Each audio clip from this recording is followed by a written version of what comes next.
ये सवाल है संजय कुमार सिंह जी का। इन्होंने पूछा है सुज़लॉन के बारे में। सुज़लॉन के बारे में आजकल बात हो रही है, लगातार ही हो रही है। खैर, तो अभी 38 पर इन्होंने खरीद रखा है। इन्हें किन लेवल्स का ध्यान रखना चाहिए?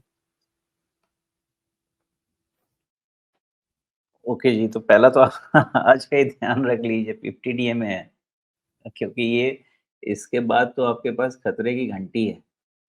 जी नहीं, नहीं, नहीं, sorry, I stand corrected. 35 is something जो आपको ध्यान रखना है। हाँ, 35 पे ही तो है, सॉरी मैं क्या कह रहा हूँ। हाँ, जी, 50 डे मूविंग 35 का एवरेज तो ध्यान बिल्कुल वही है, आज का लो जो है। हाँ, हाँ, तो बस ये ध्यान रखिएगा बिकॉज़ 50 डीएमए के नीचे बंद हुआ, तो कैसा करेक्शन आएगा? I have zero idea. लेकिन 35 के नीचे ये टोटल करेक्टिव मोड में होगा। कहाँ तक? मुझे नहीं मालूम। हो सकता है कि 20-20% भी करेक्ट हो जाए, 25% भी हो जाए।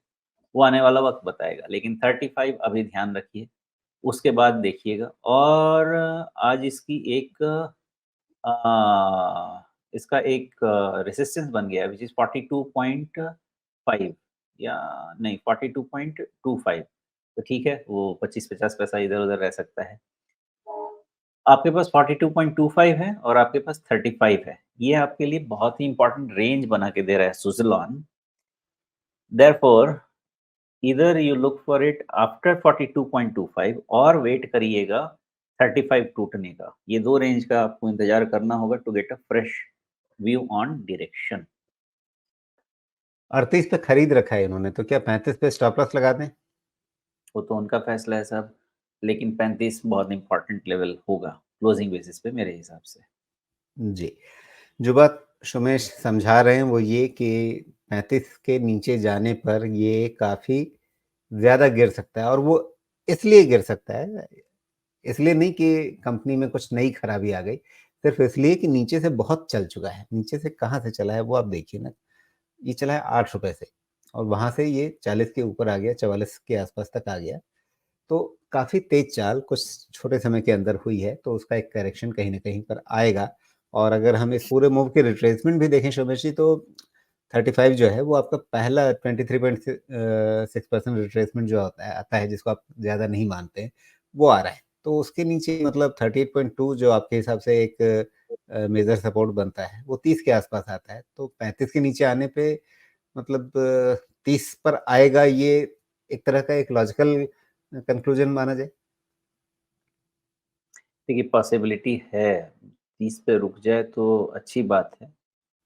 हो जी, सकता है उसके नीचे भी जाएगा। ये सब कुछ डिपेंड करेगा कि बाज़ार जी। किस तरह के करेक्टिव मोड में जाने की कोशिश करता है। अगर सब 1-2 दिन में निपट गया, तब तो जी। कोई टेंशन ही नहीं है। लेकिन ये चीज़ें तो या लंबी तो अगर हो 35 गई, नहीं तो तब या तो 35 नहीं टूटेगा या फिर टूटेगा तो फिर खराब तरीके से टूटेगा। हाँ, और थोड़ा मिड कैप इंडेक्स पे ध्यान रखिए, जी, उससे काफ़ी कुछ समझ में आएगा। बिल्कुल।